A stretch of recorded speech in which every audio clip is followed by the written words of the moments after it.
আজকের দিনে সব থেকে আনন্দের বিষয়, পৃথিবীর বুকে আমাদের এই যৌবন পাওয়ার পর থেকে শুরু করে শেষ পর্যন্ত আল্লাহ যে আমাদের একটা জোড়া মিলিয়ে দিয়েছেন, এই জোড়ার সঙ্গে আমাদের সারা জিন্দেগির সম্পর্ক মৃত্যুর আগে পর্যন্ত যে থাকবে, সেই সম্পর্ক আমাদের কিভাবে থাকবে, সেই গভীরতা আমরা কি করে পাব, আমরা এক অপরের পার্শ্বে কিভাবে দাঁড়াবো, এক অপরের কথা আমরা মেনে কিভাবে চলবো, যাকে নিয়ে আমাদের আজকে সংসার, সেটা হলো নারী এবং পুরুষ।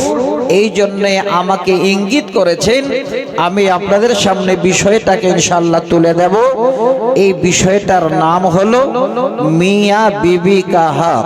ভালো করে শুনবেন। এই দুটো কথার মাধ্যম দিয়ে আমাদের জীবন একটা যেন আনন্দের জীবন কাটবে, যতদিন আল্লাহ আমাদের দুনিয়াতে বাঁচিয়ে রাখবেন। এবার আসেন, সর্বপ্রথমে নেগেটিভ এবং পজিটিভ দুটোই যদি আলোচনা না হয়, তাহলে যে কোনো আলোচনা ভালো লাগে না। একতরফা আলোচনা করে গেলে হবে না। যেমন একটু আগে শুনলেন যে শুধু মার কথাই বেশি বলি, বাবার কথা কম বলি। তো আমি আজকে আলোচনা করব, আমার মায়েদের যদি আজকে 5টা হাদিস শোনাই, তো বাপজানদের একটা হাদিস বেশি শোনাবো, 6টা হাদিস শোনাবো। এই জন্যে যে আমাদেরও কিছু এমন কর্তব্য আছে যাকে নিয়ে আমরা জীবনে সংসার করছি। এই ঠান্ডার দিনে আমাদের থেকে যিনি বেশি কাজকর্ম করেন, আমাদের খিদমত করেন, আমাদের বাড়িঘর দেখেন, আমাদের বাচ্চাদের মানুষ করেন, তাদেরও কিন্তু আমাদের ভালোভাবে একটা লক্ষ্য রাখা কর্তব্য। শুনবেন, সর্বপ্রথমে আমার মায়েদেরকে আমি 5টা হাদিস শোনাচ্ছি। মা বোন যারা পর্দার আড়ালে আছেন, কথাটা মন দিয়ে শুনবেন। মুসনাদে আহমদ নামে একটি হাদিসের কিতাব, সেই হাদিসের ভিতরে একটি হাদিস আমি আপনাদের সামনে তুলে নিচ্ছি। হাদিস নাম্বার 189। আপনারা আপনাদের ভাষায় কি বলেন জানি না, আমি আমার ভাষায় বললাম 189 হাদিস নাম্বার। এবার সেই হাদিসটাকে আপনাদের সামনে আমি বুঝাবার জন্য বলছি। রাবি হুসাইন বিন মিহসান রাদিয়াল্লাহু তাআলা আনহু তিনি বলছেন, একদিন আমার আব্বা জানের বোন, মানে আমার ফুপি, ফুপু আম্মা, আমার পিসি, আমার আন্টি, যেটাই বুঝেন আপনারা, তিনি বলছেন যে আল্লাহর রসুলের কাছে একদিন গিয়ে তিনি দাঁড় হলেন।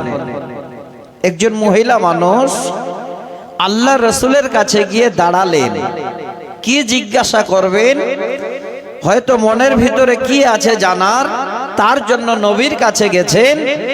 ইতিমধ্যে আল্লাহর রসুল প্রশ্ন করছেন, আদা তেজাউজিন, আচ্ছা আমি তোমার কাছে জানতে চাচ্ছি, তুমি যে আমার কাছে এসেছো, তোমার হাজবেন্ড, তোমার শওহার, তোমার খাওয়ান, তোমার স্বামী বাড়িতে কি জীবিত আছে? শোনেন কথাটা মন দিয়ে। মায়েরা যারা পর্দার আড়ালে বাচ্চাদের কোলে নিয়ে ঠান্ডায় বসে আছেন, আমি আপনাদেরকেও বলছি, আল্লাহর রসুল যখন সব কিছু সেরে জিজ্ঞাসা করলেন, ওই মহিলা তখন বলছেন, নবী গো, আপনি আমাকে আমার স্বামী সম্বন্ধে জানতে চাইলেন। বর্তমান আমার স্বামী আমার বাড়িতে, আমার ঘরে মজুদ আছেন। নবী বলেন, ওরে আল্লাহর বান্দি, আমি তোমার কাছে জানতে চাই, বলো তো শুনি, তোমার স্বামী তোমার জন্য কেমন? আমি তোমার কাছে তোমার মুখে সেই কথা জানতে চাই। অনেক আছেন স্বামী স্ত্রীতে যদি ভালো বনাবলি না হয়, কেউ জিজ্ঞাসা করে মহিলাকে, হাগে বা হাজি, তোমার স্বামীটা তোমার সঙ্গে কেমন ব্যবহার করে?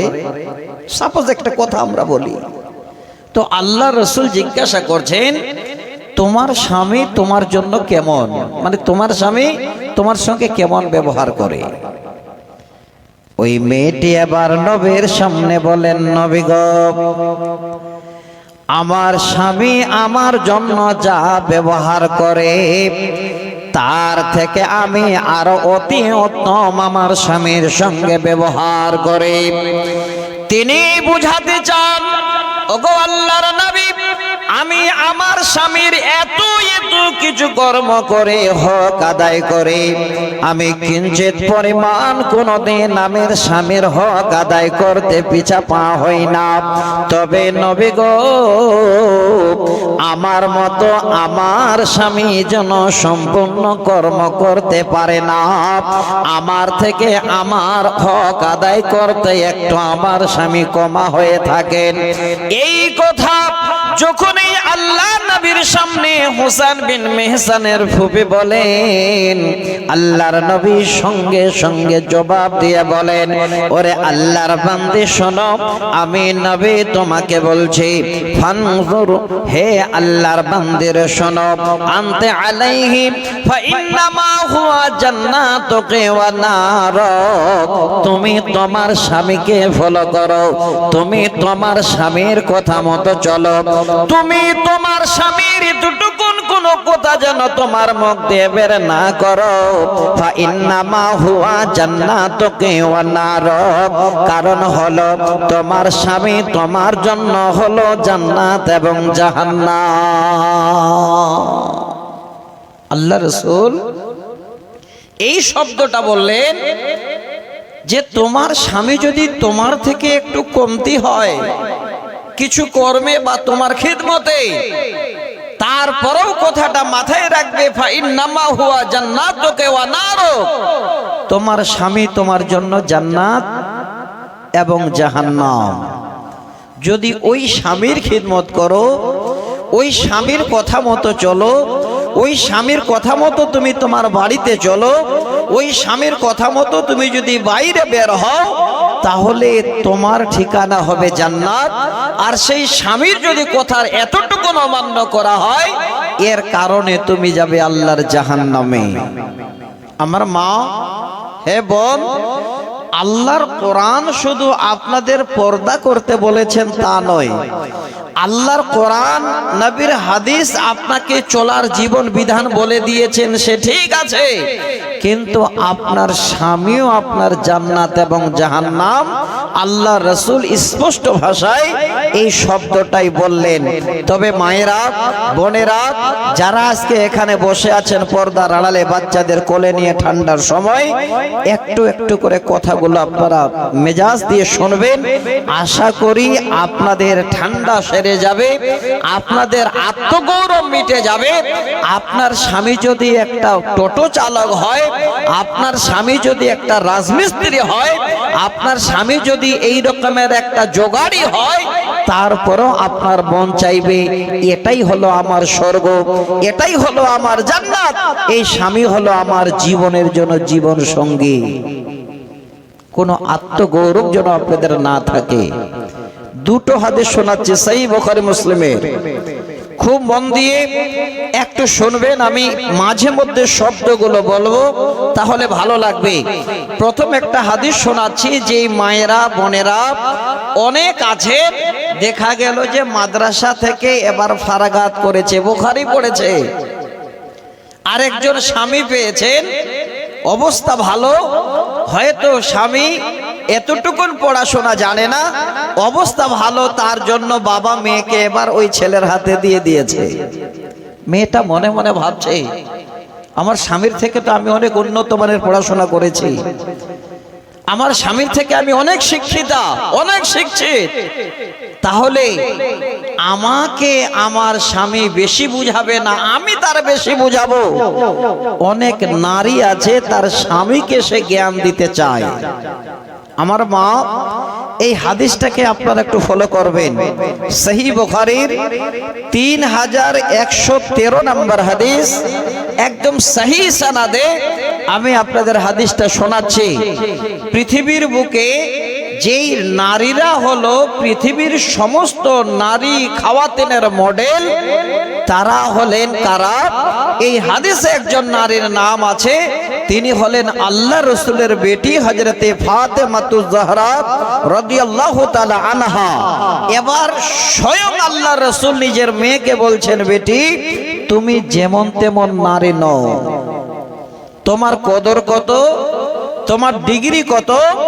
আল্লাহ রসুল নিজের মেয়েকে বলছেন, ফাতেমা তুমি হলে সাইয়্যিদাতু নিসায়ে আহলিল জান্নাহ।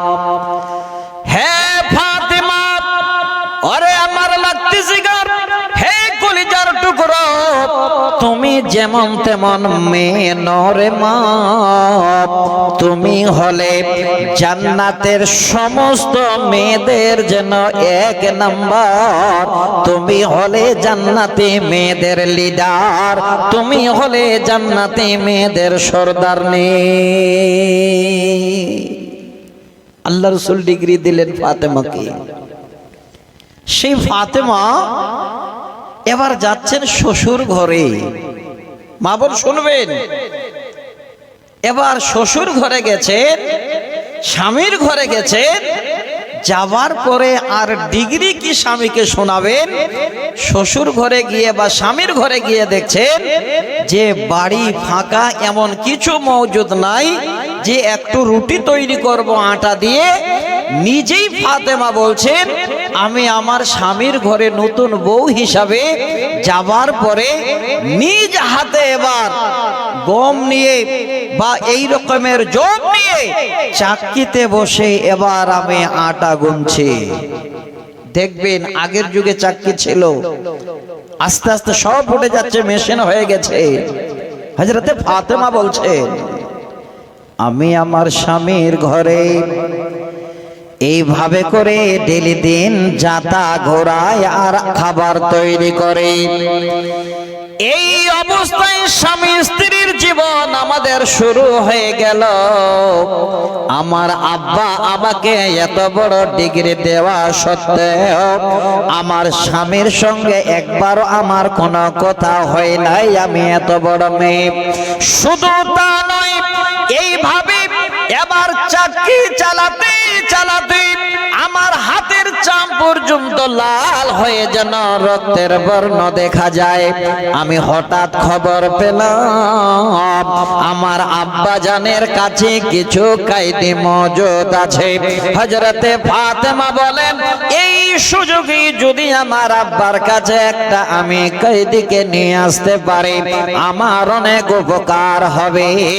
এবার স্বামীর ঘর থেকে আব্বা জানের ঘরে একটা দাসের আবেদনের জন্য গিয়ে দাঁড়িয়েছে। দরজায় গিয়ে আওয়াজ দিয়ে বলে, আব্বা আমি তোমার কলিজার টুকরো ফাতেমা এসেছে, আপনি বাড়িতে আছেন কিনা আমার কথা শুনুন। ওই সময় নবী বাড়িতে ছিলেন না, তিনার ছোট আম্মা হযরত আয়েশা বেরিয়ে বলেন, বেটি ফাতেমা কি প্রয়োজন মা ঘরে এসে বলো, তোমার আব্বা জান বাড়ি নাই, কি বলতে চাও তুমি আমারে বলে যাও, তোমার আব্বা আজকে আর যেন বাড়ি আসছে না। ইঙ্গিত করে ঘরে, আবার স্বামীর ঘরে। মা জননী আব্বাকে পেলেন না, আবার স্বামীর ঘরে।